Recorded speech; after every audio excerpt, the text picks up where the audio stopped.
Welcome back, fam. It's boy Matt, and we're back with another video.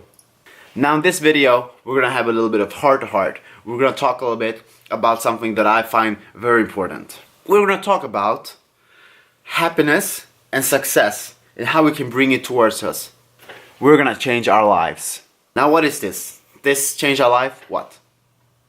There are some things that we do that I strongly believe affects our way of perception of the world and the way that we handle things. Remember, this is my opinion based on my experience that I lived through, being sick with illnesses. I've been in all the different types of schools. I'm in university right now. I've done part-time work. I've done team sports. I've done solo sports. For an age of almost 24, I've done a lot of things, and I've collected a lot of experience, which I haven't analyzed now, to be able to share with you guys, because I want to be able to gain something from this, but I want to be able to make you gain something too. Because if I'm just taking all of my experience to myself, one day when I'm gone, believe me, we're all gonna disappear someday. Everything that I worked so hard for is gonna be gone. And it's going to have helped no one but myself. And I can't have it that way. If I can find something to help me, find a way to help me, I'll help you guys as well. So, back to it. There's 3 things that I'm going to talk about today that's going to change our lives. First off, we're going to get in shape. At least I am. I need to get in shape. You know, when you're having a speech or something, obviously it's not your body that does everything. It's a way you're able to speak and communicate. But if you're also in shape, it shows to people that you're talking to in everyday life, that you're taking care of yourself, and it shows the discipline and it shows a sense of responsibility.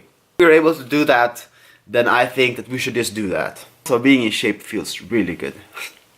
I used to be in a good shape. I'm gonna post some pictures, and you can roll it now when I'm talking. I used to work out 4 to 5 times a week. I managed to do it in a way that it wasn't really stressing with my school, and that's why I'm going back. I'm going back to work out, and you need to have like the motivation thing. So I'm gonna go for something like the model type. It's a nice body, also strong. I want to be able to do good lifts, deadlifts. I want to be able to do deadlift. I want to be able to do squat, bench press, overhead press. I also want to be able to do sprint and high jumping. So kind of like a bodybuilding athletic combination. Anyways, to do that, I have a specific training program that I have taken out, that I've built some. I overslept today. I don't know why. Too tired.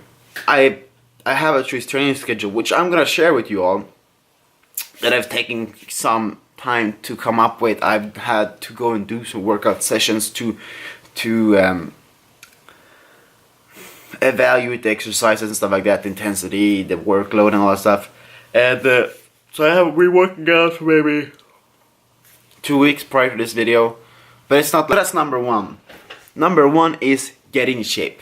Number 2 on this list of mine is that we need to be less nostalgic. With you, but I can speak for myself. And if I've experienced this, then the probability of someone has experienced it also out there of the 8 billion people, it exists. Just like everything else, we humans, we need to do things in moderation. If we overdo things, then we are going to get worn out and just fatigued. Being too nostalgic is, in my opinion, very dangerous, because it sets you to have a wanting desire to want something that's already in the past. So you're looking back at something and you want it so bad, you want it so much and you want it so bad, and it has this inner desire in you. Like, I'm not talking just looking back, like, oh, it was fun because we did this like last weekend, or I remember when I was a kid, it used to be so much fun, but it's not fun anymore, or things like that. Oh, I remember before I got the injury, I used to be able to do this. To some extent, it's nice to think that, oh, it was so much fun, I'm so happy that I was able to experience it back then. But when it becomes too much, when you're doing nothing but looking back, then you're creating a desire that in the past that you can never have again. So you're basically torturing yourself, telling yourself that I can pretty much, you're tricking your body, trust me, you're pretty much tricking your own body into wanting something that's in the past that you cannot have. And that's gonna cause you great depression in the end. I know it did for me. This thing really messed me up. And that's why I'm here to tell you guys, don't do this too much, it's not good. What can we do about it? Well, for me, it was basically, 2 years ago, 1 year ago, my life used to be so much better. I used to always think back, I used to be more in shape, I used to have more money, I used to be having cooler cars. Instead of just looking back at what did I enjoy back then, what do I still enjoy, and how can I get in the future, I kept looking back, only back, and I kept comparing it to my present stage. And it made me depressed because the more I did it, the more I thought that my present stage was so bad. I dug myself down with the levels. Very dangerous, all of you. Don't do this. So we're gonna stop being too nostalgic and we're gonna look forward. We are allowed to look a little bit backwards and enjoy what's in our past. We take the things we enjoy, the fundamentals, we bring it to the future, we set up new goals that we can reach. Alright. Which brings me to number 3, and this is something that also affects me a lot because I'm talking about out of experience from like 8 years now. It's got to count for something at least. Number 3, don't be negative. We are able to be so negative sometimes, and I'm not talking like if something breaks. Let's say you're working on a car. If something breaks, you're allowed to say, "Oh, that's fine." If you break your arm, you're able to curse the time. I'm not saying anything about that. What I'm saying is that when you always keep saying it in a context, for example, before, I used to joke a lot about me being bad. So I used to say a lot of bad things towards myself, but it was a joke. The joke's on me. I didn't know I was playing myself. Because what happened is that I kept saying bad things, and somewhere along the line, I actually took damage from them. I actually took them to heart. I knew that it was a joke. I knew that I wasn't serious. But yet, my head still got damaged from it. What happens? Well, over time, I only have to say one bad thing towards myself and I'll be really sad. Super easy. I basically made myself mentally weak by doing this. It was insane. Just crazy. I don't know how it's possible, but it happened. So we're gonna stop being negative. We're gonna be positive towards ourselves.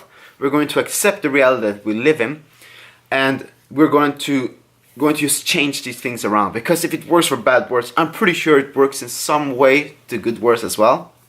So how do we fix this thing? Well, this thing that is basically like a mantra that you're supposed to say every morning. Are you ready? There's nothing you cannot be, there's nothing you cannot do, and there's nothing you cannot have.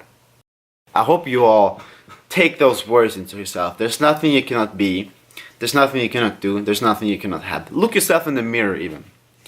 I was pointing towards my mirror.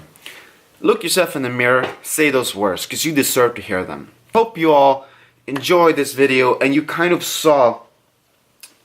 you get to see inside of my head. And I've been through some stuff. So I want to share my experience. For now, thank you all so much for watching. I hope you liked the video. If you did, comment, like, subscribe, share the video if you want to as well. All the interaction it means a lot to me. Have a nice day. I'll see you in the next video. Peace. I stay composed, I live in hope that